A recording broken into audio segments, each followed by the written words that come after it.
दोस्तों सरस्वती अकेडमी की ओर से मैं हिमांशु राज।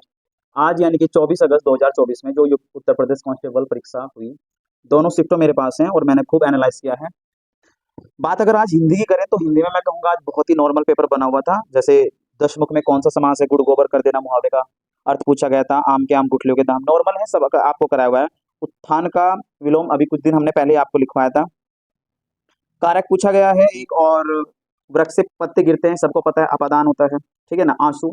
अभी जब हमने कुछ समय पहले 4-5 दिन पहले जब हमने एक मैराथन क्लास ली थी हिंदी साहित्य की, तो उसमें से आज लगभग 2 क्वेश्चन बने। एक तो आंसू के रचनाकार आए हैं, और मैं आपको एक क्वेश्चन बता देता हूँ। 2013 में मिलजुल मन उपन्यास के लिए साहित्य अकादमी पुरस्कार किसे मिला था? ये अभी 4 दिन पहले जो आपकी क्लास हुई थी हिंदी की, उसमें मैंने आपको लिखवाया था मृदुला गर्ग, ठीक है। ये उनको पता होगा जो क्लास में कंटिन्यू बने हुए हैं, जो इस घमंड में थे कि हम सब कुछ कर लेंगे घर बैठ के, उनको इस चीज का एहसास नहीं होगा। खूब सारे पर्सन उस क्लास से बने हैं। वीर रस का स्थायी भाव आया है, तत्सम शब्द पूछे गए हैं, थोड़ा अलंकार नहीं था आज फर्स्ट शिफ्ट में, और बाकी तो सुहाग के नुपुर के रचयिता अमृतलाल नागर, ये हमने लिखवा रखे हैं आपको। गद्यांश भी आज नॉर्मल था, श्रृंगार रस का स्थायी भाव पूछा गया है। और बाकी मैं अगर मैथ की बात करूँ तो मैथ में इन्होंने परसेंटेज बढ़ाया हुआ है। कुछ क्वेश्चन आपको ऐसे मिलेंगे जो, जैसे बात करूँ अगर मैं ये क्वेश्चन आज पाई चार्ट हमारे पास आया था, पाई चार्ट की अगर हम बात करें, ये वाला जो पाई चार्ट है, ये जो का तू सेम क्वेश्चन मैंने कराया था रॉयल्टी वाला, ठीक है ना। 2 पाई चार्ट आपके क्वेश्चन बने हैं। एक क्वेश्चन एवरेज का जो का 2% बना है, मैं आपको बता देता हूँ। BXV24 सीरीज है शिफ्ट 1 की, और क्वेश्चन नंबर 61 है, औसत का जो का 2% बना है। क्वेश्चन नंबर 64 आप अगर आपको दिख रहा हो तो 64 जो क्वेश्चन है वो पर्सन भी हमारे नोट से बिल्कुल जो का तो बना है, जिसमें कहा गया था अपनी सामान्य चाल से 3/4 भाग चलकर अथेरा अपने कार्यालय पहुंचने में 15 मिनट देर चाहता है। जैसे मैंने इसका ट्रिक्स आपको बताई है। बाकी मैं कहूंगा कि रीजनिंग और मैथ्स बड़ा आसान है, नॉर्मल क्वेश्चंस बन रहे हैं, ठीक है। मैथ्स बहुत आसान है, वर्क एंड टाइम और बात करें थोड़ा सा डिस्काउंट है। और ये क्वेश्चन है इसी सीरीज में, क्वेश्चन नंबर है 81 इसी सीरीज का क्वेश्चन नंबर 81 है। आप मेरा नोट्स उठा के देखिए, साझेदारी पार्टनरशिप वाला जो मेरा टॉपिक है उसमें मैंने ये पर्सन जो का तू कराया हुआ है, इसमें डिजिट बिल्कुल सेम आया है। बात करें क्वेश्चन 85 की, जो का तू पर्सन बना हुआ है। खूब सारे पर्सन है जो नोट से हूबहू जो के तू पर्सन बने हुए हैं।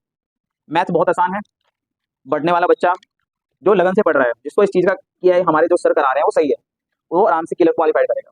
बाकी कुछ बच्चे अपवाद होते हैं, उनके मन में सिर्फ घमंड है इस बात का कि हम महान हैं, हम इस मास्टर से ज्यादा जानते हैं, हम इस टीचर से ज्यादा जानते हैं। वो थोड़े से ज्ञानी ज्यादा बन जाते हैं, प्रोफेसर लोग जिनको बोलते हैं, ठीक है ना। लेकिन वो चीज को भूल जाते हैं जिस इंसान से वो कंपैरिजन कर रहे हैं वो इस फील्ड में 2016 से है। आप जब 2-4 पेज जीएस के पढ़ लेते हैं ना, करंट अफेयर के 2-4 पढ़ लिया आपने, थोड़ा हिंदी जान लिया आपने, रीजनिंग के 2-3 कॉन्सेप्ट आपको आगे, तो आप अपने आप को ना ज्ञान का भंडार, ज्ञान का ज्ञाता समझने लगते हो, और यही भूल खा जाते हो आप। किसी महान विद्वान ने कहा है कि अगर सक्सेस होना है ना तो टीचर की ऐसे उंगली पकड़नी पड़ती है, और अंतिम छोर तक उस उंगली को छोड़ना नहीं होता है। ये गलती अगर करोगे तो बहुत मार खाओगे।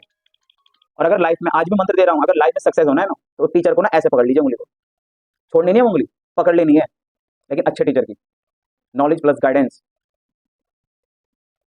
समझ रहे हो। तो अगर इन चीजों को फॉलो करेगा तो सक्सेस जरूर मिलेगी। लीप वर्ड्स जब हम आपको समझाते हैं तो हम आपको बताते हैं कि लीप वर्ड्स को चेक कैसे करते हैं, शताब्दी को कैसे चेक करते हैं। वर्क एंड टाइम से स्टडी से खूब सारे पर्सन बने हुए हैं, खूब जोंगे 2% बने हुए हैं, कोई भी चेंज नहीं है। जीएस की बात करें, जीएस के लगभग 37 क्वेश्चन बन रहे हैं। 20 क्वेश्चन ऐसे हैं जो सभी बच्चे, नॉर्मल बच्चा करेगा। 25 वो है जो थोड़ा सा बच्चा ज्यादा होशियार है। मैंने जितना आपको कराया आपके लिए इनफ है। इस माइंड पे थोड़ा प्रेशर मत लाइए कि मैं कम अटेम्प्ट कर रहा हूँ। जो बच्चा 20 क्वेश्चन अटेम्प्ट कर रहा है जीएस में, वही समझ लीजिए अपनी जगह बहुत सही है। और कोई अगर ये आपको कह रहा है कि मैं 25 अटेम्प्ट करके आया हूँ, भाई किसी के माई कलाल में इतना दम मुझे 25 क्वेश्चन छेड़ दे, वो सिर्फ और सिर्फ आपका ब्रेन वॉश कर रहा है। पेपर इस तरह से सिलेक्ट किया गया था कि आप 20 क्वेश्चन आराम से कर पाओगे, 25 से ऊपर आप बिल्कुल भी कतई नहीं जा सकते। तो इस चीज का मलाल दिमाग में बिल्कुल नहीं लाना है। जिस तरह से क्वेश्चन कुछ बने हैं, नए क्वेश्चन भी आए हैं, तो वो चीजें अगर आपसे भी नहीं हो रही, वो किसी से भी नहीं होगी। मैथ, रीजनिंग और आपका हिंदी बहुत आसान है, बहुत नॉर्मल है। सभी बच्चे को लगभग 120 प्लस अपना जाना ही लेके, और अगर इतना जा रहा है तो मैं ये कहूँ, तो अगर आपको कोई स्टूडेंट कह रहा है कि मैं 20 क्वेश्चंस अबव कर पा 25 से क्वेश्चंस अबव कर पाऊँ, तो वो सिर्फ और सिर्फ झूठ बोल रहा है, ऐसा कुछ नहीं था। जिसमें कुछ क्वेश्चंस अच्छे हैं, जैसे कि भारत में जीएसटी मॉडल में संरचना स्ट्रक्चर्स की संख्या पूछी गई है, तो ये खूब अच्छी तरह से आपको अभी कुछ दिन पहले क्लास में कराया था।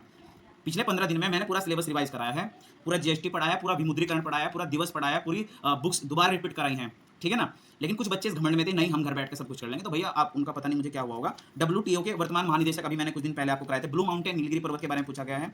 पैन की फुल फॉर्म पूछी गई है। बात करें दिल्ली का पहला सुल्तान की बात की गई, अच्छी तरह से समझाया हुआ है। नाइट्रोजन की खोज किसने की थी, सारे खोजकर्ता आपको बताए गए थे, ठीक है ना। खूब सारे पर्सन बने। जीएसटी पोर्टल के बारे में आपको बता रखा है। बांग्लादेश की राजधानी पूछी गई है।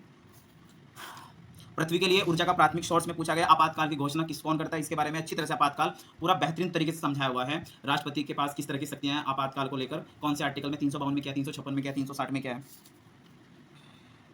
संगठित असंगठित क्षेत्रों के बारे में मैंने अच्छी तरह से समझाया हुआ है, करा रखे हैं। समता का अधिकार से एक अधिकार फंडामेंटल राइट से, तो कभी डीपीएसपी से पूछा जा रहा है। पृथ्वी के प्रथम सुपर कॉन्टिनेंट बड़े महाद्वीप का नाम पूछा गया है, याद कीजिए।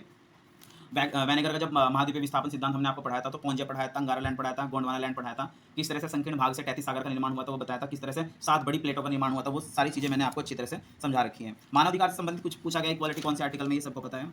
विजयनगर साम्राज्य के बारे में पूछा गया क्वेश्चन, हरिहर बुक का, ठीक है, 1336 में स्थापना हो रही है, जो आपका दक्षिण भारत है। कि आज का जो पेपर था बेस्ट था, और अगर बढ़िया तैयारी है तो मैं कहूँगा कि 120 130 आराम से आप जय क्रॉस कर पाओगे। जीएस के कुछ क्वेश्चंस को छोड़ दीजिए, क्योंकि वो पर्सन ना तो आपसे होंगे ना आपके किसी साथी से होंगे, इस चीज़ का दिमाग में बिल्कुल भी मलाल नहीं लाना है।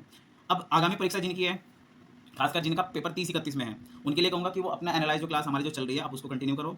दूसरा, मल्टीपल रिवीजन करते रहिए, ठीक है, खासकर जो क्वेश्चंस बन रहे हैं उस शिफ्ट के पेपर को उठाइए और उनको बार बार हल करते रहिए, जो भी प्रॉब्लम आती है वो करिए। और किसी कारणवश कोई भी गर्ल्स है या बॉयज़ है, देखो पेपर आपकी ज़िंदगी को तय नहीं करता है, पेपर आपका भविष्य तय नहीं करता है। किसी कारणवश किसी की एंट्री गलत हो गई है, किसी पे कम अटेम्प्ट हुए हैं, किसको ऐसा लग रहा है कि यार मेरा नहीं हो पाएगा, तो मन में इस चीज़ का बिल्कुल भी आपको मलाल नहीं लाना है। आगे बहुत सारे एग्जाम है, आरपीएफ है, कांस्टेबल है, एसआई है, टेक्नीशियन है, एनटीपीसी है, और फिर दिल्ली पुलिस हो जाएगा, जीडी हो जाएगा। तो अपने आप को ना मजबूत रखना है। ये जो नॉलेज आप इस फील्ड में आए हो ना, ये कॉम्पिटिशन फील्ड है। यहाँ एक एग्जाम के बहाने नहीं आए, आप एक एग्जाम के सहारे नहीं आए हो। यहाँ कसम खा के आना था कि भैया मैं इस फील्ड में जा रहा हूँ, तो मुझे सिर्फ एक ज्वाइनिंग लेटर घर पे पहुंचाना है, वो यूपी पुलिस का, वो एसआई का, वो आरपीएफ का, आई डोंट माइंड, बट मुझे अपने घर की स्थिति को सुधारना है। तो अगर किसी बच्चे का किसी कारणवश पेपर अच्छा नहीं हुआ, तो दिमाग में बिल्कुल भी स्ट्रेस मत लाइए। फ्यूचर आपका, अगर आपने अच्छी नॉलेज इससे फील्ड में आके ली है तो वेस्ट नहीं होगी वो, आप कोई ना कोई एग्जाम क्रैक करोगे, ठीक है। तो विश्वास रखना है, मोटिवेट रखना है अपने आप को। बाकी जिनका आगामी तिथियों में है तो मल्टीपल रिवीजन कीजिए, एनालाइज